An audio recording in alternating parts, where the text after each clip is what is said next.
তুহিন ভাইয়ের আগমন, শুভেচ্ছায় স্বাগতম।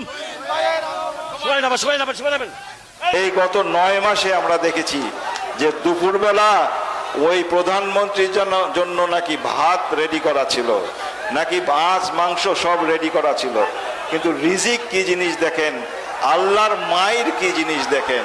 বলে না আল্লাহর মায়ের দুনিয়ার বাই। সো ভাত রেডি, কিন্তু তারা ভাত খাওয়ার সুযোগ পায় না, তাদের সবাইকে নিয়ে পালাইতে হয়েছে এই দেশ থেকে। অতিরিক্ত ওরা ডিস্টার্ব করছে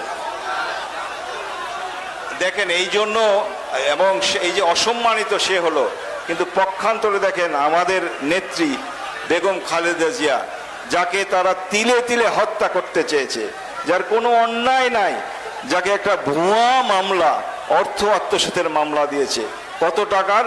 মাত্র 3 কোটি টাকার। যেই টাকা আত্মসাৎ হয়ইনি, যেই টাকা ব্যাংকে 3 কোটি টাকা, প্রায় 2 কোটি টাকা, প্রায় 3 গুণ হয়ে 6 কোটি টাকা হয়েছে। সো যেই টাকা আত্মসাৎ হয়নি, সেই টাকার মামলা দিয়ে, মিথ্যা মামলা দিয়ে বেগম খালেদা জিয়া কারান্তরীণ করে রেখেছেন 6 বৎসর, এবং তাকে বিষ প্রয়োগের মাধ্যমে তাকে হত্যা করতে চেয়েছিল, যার জন্য উনি প্রচণ্ড অসুস্থ হয়ে যান। তাকে চিকিৎসা, বেসিক মানুষের নিড যেটা, সেই চিকিৎসা করার সুযোগ তারা দেয়নি। এত বিভৎস একটা সরকার হইতে পারে, এত বিভৎস একটা নারী হইতে পারে, দেশের মানুষকে নির্বিচারে হত্যা করেছে, নির্বিচারে গুম করেছে, নির্বিচারে। এই যে আমাদের নেতাকর্মী যারা এখানে আছেন, আপনারা অনেকে যারা বিভিন্ন ধরনের গেঞ্জি, আপনারা সকলেই কোনো না কোনোভাবে অত্যাচারিত হয়েছেন। হামলা, মামলা, গুম, খুন, বিভিন্নভাবে আপনারা বাড়িতে ঘুমাতে পারেন নাই, অনেকে আছে বছরের পর বছর বাড়িতে থাকতে পারেন নাই। এটা তো দেশের শাসন ব্যবস্থা হতে পারে না। আমরা এই শাসন ব্যবস্থাকে ধিক্কার জানাই। আমরা চাই যে একটা গণতান্ত্রিক ব্যবস্থা এই দেশে ফিরে আসুক, আপনাদের নির্বাচিত প্রতিনিধিদের মাধ্যমে সরকার গঠিত হোক, এবং যত তাড়াতাড়ি সেটা সম্ভব হবে তত তাড়াতাড়ি আমরা আপনাদের কাছে সুব্যবস্থা, সুশাসন পৌঁছে দিতে চেষ্টা করব। আমরা দেখছি বর্তমানে এই অন্তর্বর্তী সরকার, তারাও নির্বাচন নিয়ে নানা টাল বাহানা আরম্ভ করেছে।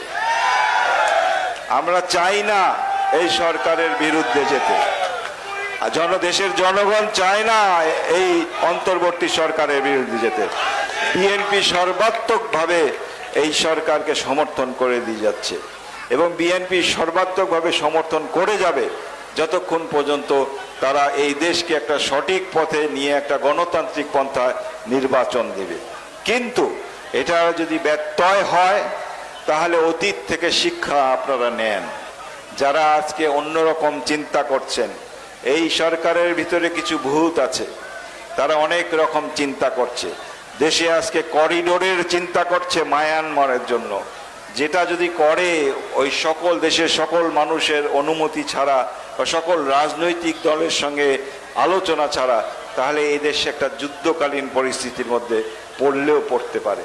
সো আমরা চাই না যে আমরা শান্তিপ্রিয় দেশের লোক, যে 16 বছরে যে অত্যাচার থেকে আমরা বেরিয়েছি, আবার কোনো কুচক্রী মহলের এই ক্ষমতা ধরে রাখার লোভে আজকে এই দেশটা আবার যুদ্ধ বিধ্বস্ত হোক এবং নির্বাচনটা আমাদের পিছিয়ে যাক।